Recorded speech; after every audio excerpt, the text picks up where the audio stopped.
지난 주초에 폭설과 강추위가 있었습니다. 하나님께서 저와 여러분의 안전과 건강을 지켜주시고 또 무엇보다도 우리 마음과 생각을 또 영혼을 지켜주시기를 소망합니다. 주님은 저와 여러분을 이 시대에 주님의 제자로 부르셨습니다. 제자는 주님께 사로잡힌 사람들입니다. 그래서 제자는 주님을 따라갑니다. 그런데 주님은 언제나 낮은 곳으로 가셨습니다. 바라기는 자신을 낮추어 다른 사람을 사로잡을 수 있기를 바랍니다. 우리 주님은 언제나 자신을 기꺼이 내어주셨습니다. 바라기는 자신보다 남을 먼저 배려하고 섬김을 통하여서 다른 사람을 사로잡을 수 있기를 소망합니다. 여러분 혹시 이런 말 들어보셨습니까? 의심하고 끊고 확인하라. 들어보셨나요? 의심하고 전화 끊고 확인하라. 보이스 피싱을 예방하는 3단계 대응 방법입니다. 보이스 피싱이란 주로 전화를 이용하여 타인을 속여 돈을 가로채는 범죄 행위를 말합니다. 아주 쉽게 말하면 말로써 낚시질을 하는 것입니다. 실제로 보이스 피싱을 당할 뻔했던 한 어머니의 이야기를 들은 적이 있습니다. 여기서 중요한 것은 당할 뻔했다는 것입니다. 당했습니까? 안 당했습니까? 안 당했습니다. 어느 날 저녁에 모르는 전화번호로 전화가 걸려왔습니다. 어머니가 전화를 받자 갑자기 굵은 목소리의 남자가 대뜸 묻습니다. 김땡땡씨 되시죠? 당황한 어머니가 네 그런데 누구십니까? 라고 되물었습니다. 하지만 남자는 대꾸하지 않고 계속 이렇게 말합니다. 아, 김땡땡씨 따님 있으시죠? 어머니가 그렇다고 하자 그 전화 속 남자는 협박을 시작합니다. 제가 지금 따님을 데리고 있습니다. 따님 보고 싶으면 어떻게 해야 하는지 잘 아시죠? 그러면서 바로 그때 전화기 너머로 유리 깨지는 소리와 여자 목소리가 들려옵니다. 곧이어 남자는 어머님, 따님이 예쁘고 날씬하니 아주 잘 팔리게 생겼습니다. 겁을 주기 시작합니다. 바로 그때 그 어머니는 매섭게 쏘아 붙였습니다. 아, 그럼 우리 딸 아닙니다. 어머니는 딸이 예쁘고 늘씬하다는 말에 바로 자신의 딸이 아니라는 사실을 확인하고 전화를 끊었다고 합니다. 오늘 본문 17절을 보시면 사람을 낚는 어부라는 말이 나옵니다. 사실 이 표현은 우리 그리스도인들에게는 익숙한 표현입니다. 하지만 여러분, 만일 믿지 않는 사람들이 이 말을 읽거나 들었다고 한번 생각해 보십시오. 아마 의아해하며 놀랄 수 있습니다. 낚는다라는 말은 보이스피싱처럼 부정적인 인상을 주기 때문입니다. 요즘 청소년들은 낚였다라는 말을 자주 사용합니다. 낚였다라는 말은 무슨 말입니까? 속았다라는 뜻입니다. 낚시성 기사라는 말도 있습니다. 이것은 정작 기사 내용과 거리가 먼 자극적이고 과장된 제목을 붙여서 기사를 읽도록 유도하는 것을 말합니다. 본래 낚시 자체가 물속에 있는 물고기를 잡기 위해 그럴듯한 미끼를 바늘에 끼워 던지는 것입니다. 미끼에 속아서 물고기가 덥석 웁니다. 그러면 바늘에 꿰이게 됩니다. 아무리 몸부림을 쳐도 빠져나오기가 어렵습니다. 그래서 낚시로 붙잡힌 물고기는 상처를 입습니다. 16절을 보시면 시몬과 안드레가 등장합니다. 이들은 지금 갈릴리 바다에 그물을 던지고 있습니다. 그들은 어부입니다. 어부는 낚시보다는 그물로 물고기를 잡습니다. 낚시로 물고기를 잡는 사람을 뭐라고 합니까? 낚시꾼이라고 합니다. 낚시꾼은 직업적이라기보다는 취미로 물고기를 잡습니다. 하지만 어부는 다릅니다.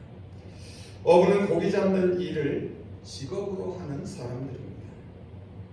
취미로 어부를 하는 사람은 없습니다. 본문에 등장하는 베드로와 안드레 그리고 야고보와 요한은 낚시꾼이 아니라 어부들입니다. 갈릴리 바다에서 그물로 고기를 잡아 생계를 유지하는 사람들입니다. 이제 사람을 낚는 어부라는 표현을 좀 더 자세히 살펴보겠습니다. 17절을 다시 한번 보시기 바랍니다. 예수께서 이르시되 나를 따라오라. 내가 너희로 사람을 낚는 어부가 되게 하리라. 여러분, 문맥을 살펴보면 여기서 사람을 낚는다라는 것은 사람들에게 하나님 나라 복음을 전하는 것입니다. 그래서 그 사람들을 하나님 나라 백성으로 삼는 것을 말합니다. 사람을 낚는 어부는 이 일을 위하여 복음을 전하는 제자들을 가리킵니다. 하지만 앞서 살펴본 것처럼 우리말로 사람을 낚는 것은 부정적인 이미지를 떠올리게 합니다. 자, 그런데 사람을 낚는 어부로 번역된 이 원문을 그대로 직역해 보면 사람들의 어부들이라는 의미입니다. 대부분의 영어 성경들이 이렇게 번역하고 있습니다. 일부 영어 성경들은 사람들을 위한 어부들로 번역합니다. 독일어 성경들도 사람들의 어부들로 번역합니다. 그렇다면 사람들의 어부들이라는 이 말은 무슨 뜻일까요? 영어나 독일어에서 이 말은 사람들을 잡는 어부를 뜻합니다. 물론 긍정적인 의미로 사용됩니다. 그런데 사람을 잡는 어부를 여러분 우리말로 들으면 어떤 느낌이 드십니까? 사람을 낚는 어부처럼 부정적인 인상을 줍니다. 사람을 잡는다는 것은 무슨 뜻입니까? 사람을 죽인다 혹은 다른 사람을 극심한 공경으로 몰아넣는다 라는 뜻으로 사용되기 때문입니다. 그래서 저는 이 사람들의 어부들이라는 표현을 사람들을 사로잡는 어부들로 번역하면 좋겠다라고 생각합니다. 그래서 오늘 설교 제목이 사람을 사로잡는 사람들입니다. 이제 사람을 사로잡는 사람들에 대하여서 생각해 보겠습니다. 누가복음 5장 1절 이하를 보시면 누가복음에서 예수님께서 제자들을 처음 부르시는 이야기가 나옵니다. 잘 아시는 내용인데요. 어부 베드로는 밤새 고기를 잡았지만 한 마리도 잡지 못합니다. 그때 주님이 그에게 깊은 곳에 그물을 내리게 하십니다. 그리고 베드로는 많은 물고기를 잡게 됩니다. 이 놀라운 사건을 통하여 결국 주님은 베드로를 사람을 사로잡는 사람으로 부르십니다. 누가복음 5장 10절입니다. 예수께서 시몬에게 이르시되 무서워하지 말라. 이제 후로는 내가 사람을 취하리라. 여러분, 여기서 취하리라, 취한다는 말이 바로 사로잡는다라는 뜻입니다. 결국 베드로가 사람을 사로잡는 일에 헌신하게 될 것을 예고하고 있습니다. 자, 그런데 이 사로잡는다라는 말에는 또다시 두 가지 의미가 있습니다. 첫째로 사로잡는다는 것은 짐승을 산채로 잡는 것을 말합니다. 그래서 사로잡는다라는 것은 죽이려고 잡는 것이 아닙니다. 살리려고 잡는 것입니다. 사람을 사로잡는 것도 사람을 잡거나 닦으려는 것이 아닙니다. 사람을 살리기 위해 붙잡는 것입니다. 이 비유적인 표현은 하나님의 임박한 심판으로 죽을 수밖에 없는 위급한 상황에서 건져내는 것을 의미합니다. 다음 둘째로 사로잡는다라는 것은 생각이나 마음을 온통 한 곳으로 쏠리게 하는 것을 말합니다.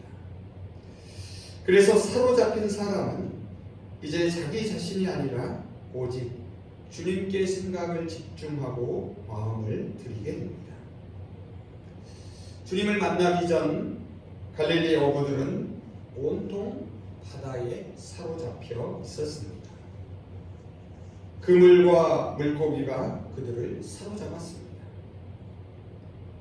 저와 여러분은 지금 무엇에 사로잡혀 있습니까? 무엇이 우리를 지금 사로잡고 있습니까?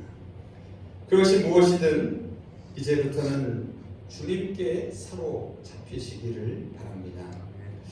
17절에서 우리가 주목할 것은 사람을 사로잡는 사람이 되게 하시겠다는 약속의 말씀입니다. 주님은 내가 너희를 사람을 사로잡는 어부가 되도록 만들어 주시겠다고 말씀하십니다. 제자는 되어져 가는 사람입니다. 제자는 스승이신 주님이 만들어 주시는 존재입니다. 그래서 주님이 제자를 부르신다는 것은 계획과 기대를 가지고 계심을 말해줍니다. 주님은 갈릴리 바다에 있어 그물을 던지는 어부들을 제자로 부르셨습니다. 그 주님이 저와 여러분을 이 시대의 제자로 또한 부르십니다. 주님이 우리도 사람을 사로잡는 사람으로 만드시겠다고 약속하십니다. 이것은 주님께서 저와 여러분에게 품고 계신 꿈이 있다는 사실을 보여줍니다. 2000년 전 당시의 어부는 별 볼 일 없는 사람들이었습니다. 마찬가지로 우리도 특별하거나 다른 사람들보다 뛰어나지 않습니다. 그럼에도 주님은 우리를 부르셨습니다. 저와 여러분에 대한 계획을 가지고 계십니다. 이러한 사실은 우리에게 큰 위로가 됩니다. 주님이 우리를 부르셨다는 것은 우리에게 할 일이 있다는 말입니다. 물론 우리에게는 분명 한계가 있습니다. 하지만 그 한계를 직시하면서도 우리 각자에게 할 일이 있다는 사실을 잊어서는 안 됩니다. 또한 주님은 어부 한 사람이 아니라 많은 어부들을 동시에 부르셨습니다. 그렇다면 우리가 함께 해야 할 일은 무엇이겠습니까? 박노해 시인의 도토리 두 알이라는 시가 우리가 해야 할 일에 대한 깨달음을 줍니다. 도토리 두 알, 산길에서 주워든 도토리 두 알.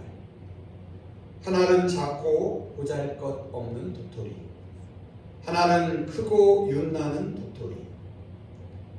나는 손바닥에 도토리 두 알을 바라본다. 너희도 필사적으로 경쟁했는가? 내가 더 크고 더 빛나는 존재라고 땅바닥에 떨어질 때까지 싸웠는가? 진정 무엇이 더 중요한가? 크고 윤나는 도토리가 되는 것은 청설모나 멧돼지에게나 중요한 일. 삶에서 훨씬 더 중요한 것은 참나무가 되는 것. 나는 작고 보잘것없는 도토리를 멀리 빈 숲으로 힘껏 던져주었다. 울지 마라. 너는 붙여서 참나무가 되리니. 여러분, 한때 무엇이 중한디라는 말이 유행했습니다. 정말 중요한 것은 놓치고 그다지 중요하지 않은 것에 몰두하는 것을 타박하는 말입니다. 지금 우리의 삶에서 무엇이 중요합니까? 도토리에게 중요한 것은 참나무가 되는 것입니다. 사람을 사로잡는 사람들에게 중요한 것은 무엇이겠습니까? 그것은 자신이 어떤 존재인지를 바로 깨달아 아는 것입니다. 주님의 뜻대로 되어져 가고 만들어져 가는 것입니다. 참나무로 자라나는 것입니다. 우리에게 중요한 것은 우리를 부르신 주님의 꿈을 함께 꾸는 것입니다. 큰 일이 중요한 것이 아닙니다. 맡겨진 일이 중요합니다. 그리고 맡겨진 일이 크든 작든 그 일에 사로잡혀 감당해 나가는 것이 중요합니다. 이를 통해 조금씩 자라나고 조금씩 성숙해 가는 것이 중요합니다. 그러면 어느새 우리 모두 참나무로 자라게 될 것입니다. 마침내 울창한 참나무 숲을 함께 이루게 될 것입니다. 17절에서 또한 주목할 것은 나를 따르라는 초청의 말씀입니다. 주님은 어부들에게 사람을 사로잡는 사람으로 만들어 주시겠다고 약속하십니다. 그리고 오직 한 가지만을 당부하십니다. 그것은 바로 나를 따라오라는 것입니다. 여러분, 여기서 나를 따라오라는 이 말의 문자적 의미는 내 뒤로 오라는 말입니다. 제자는 주님의 뒤에 서는 사람입니다. 주님의 뒤에 서기 위해서는 먼저 이전에 섰던 곳을 떠나야 합니다. 과거의 자리에 머물러 있으면 안 됩니다. 그래서 이어지는 18절을 보시면 베드로와 안드레는 그물을 버립니다. 직업을 버린 것입니다. 갈릴리 바다를 떠납니다. 직장을 떠난 것입니다. 또한 20절을 보면 야고보와 요한도 배를 버립니다. 재산을 버린 것입니다. 그리고 아버지 세베대의 곁을 떠납니다. 가족을 떠납니다. 예수님 당시 유대인에게는 가업을 이어가는 전통이 있었습니다. 바다에서 물고기를 잡는 어업은 비교적 안정적인 일이었습니다. 갈릴리 어부들에게 고기를 잡는 것은 오랫동안 해온 익숙한 일입니다. 그들은 갈릴리 바다 구석구석을 후원히 잘 알고 있습니다. 경기가 좋지 않아도 그냥 조금 열심히 하면 문제없이 살아갈 수 있습니다. 그런데 예수님과의 만남이 모든 것을 바꾸어 놓았습니다. 그들은 곧 지체 없이 버리고 떠납니다. 우리는 그들의 사정과 형편을 속속들이 다 알지는 못합니다. 어떻게 그들은 자신들의 미래를 예수님에게 내맡길 수 있었던 것일까요? 이에 대해서도 설명하기가 쉽지 않습니다. 하지만 분명한 것은 그들은 자신에게 익숙한 모든 것을 버리고 안전한 울타리를 떠났다는 사실입니다. 직업을 버리고 가족을 떠나서 예수님을 따랐습니다. 그렇다고 저와 여러분 모두가 당장 직업과 가족을 버리고 떠나라는 것이 아닙니다. 새로운 세계의 눈을 열라는 것입니다. 새로운 가치의 눈을 뜨라는 것입니다. 이것은 결코 자포자기가 아닙니다. 이것은 새로운 시작입니다. 이것은 희망찬 출발입니다. 버리고 떠난 사람은 새로운 직업을 얻고 새로운 가족을 만나게 됩니다. 새로운 시대가 시작되었기 때문입니다. 때가 찼고 하나님의 나라가 가까이 왔기 때문입니다. 제자들은 하나님 나라를 위해 사람을 사로잡는 일에 헌신하게 됩니다. 하나님의 뜻대로 행하는 사람들과 함께 거룩한 가족을 이루게 됩니다. 오늘날도 주님의 부름을 받는 사람들이 있습니다. 주님이 저와 여러분에게 나를 따르라고 부르셨습니다. 우리는 성신 공동체라는 한 가족을 이루고 지역사회를 섬깁니다.